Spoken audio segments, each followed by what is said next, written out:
Jesus didn't say the end would be random. He pointed backward, as it was in the days of Noah. That's not just a warning, that's a pattern. And if we can understand what the world looked like, then we might recognize what it's starting to look like now. Because what if the defining issue wasn't just wickedness, but a line being crossed that wasn't meant to be crossed?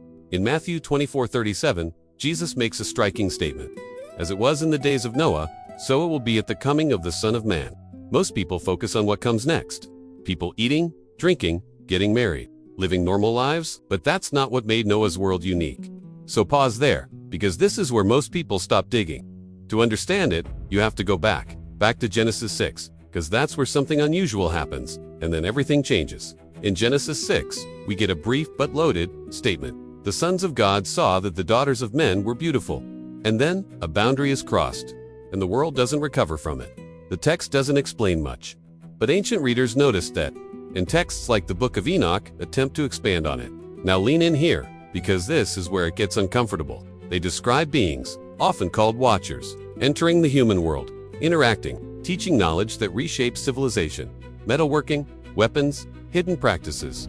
And whether someone reads that literally, symbolically, or as an ancient interpretation, it reflects how early readers understood this moment. Not just corruption increasing, but something entering the human story from the outside. And what follows isn't just moral decline, it's acceleration. Knowledge expands faster than it can be guided. Power increases faster than it can be restrained, and the world becomes unstable. Quickly, here's the pattern. When knowledge outpaces wisdom, collapse isn't far behind. If that pattern ended there, it would just be history. But it doesn't. Now look at today. We're also crossing boundaries. Not mythologically, but technologically. We can now edit life at the genetic level through CRISPR. We're developing artificial intelligence that can learn, create, and act with increasing independence. For the first time in history, we're not just discovering the world, we are beginning to rewrite it. These aren't inherently negative developments, but they do raise new questions. What is human?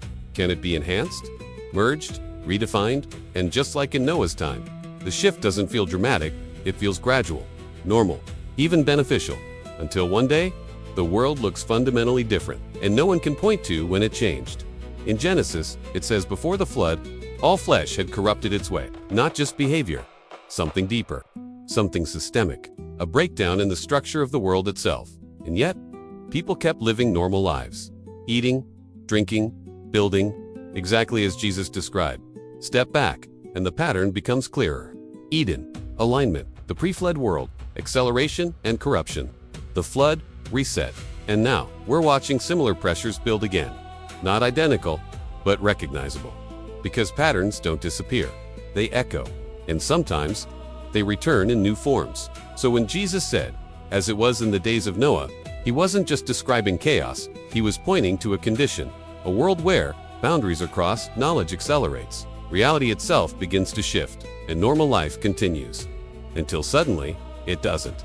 So maybe the question isn't, are we in the days of Noah? Maybe the better question is, are we repeating the same pattern, just with different tools? Because sometimes the most dangerous patterns aren't the ones we see coming, but the ones we're already inside. What do you think? Are these just technological milestones? Or are we crossing lines we don't fully understand yet? Drop your thoughts in the comments. I read every one.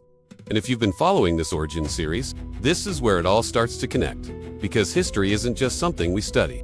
Sometimes, it's something we're already stepping into. Sources and further reading are in the description. Subscribe and turn on notifications so you don't miss what's next.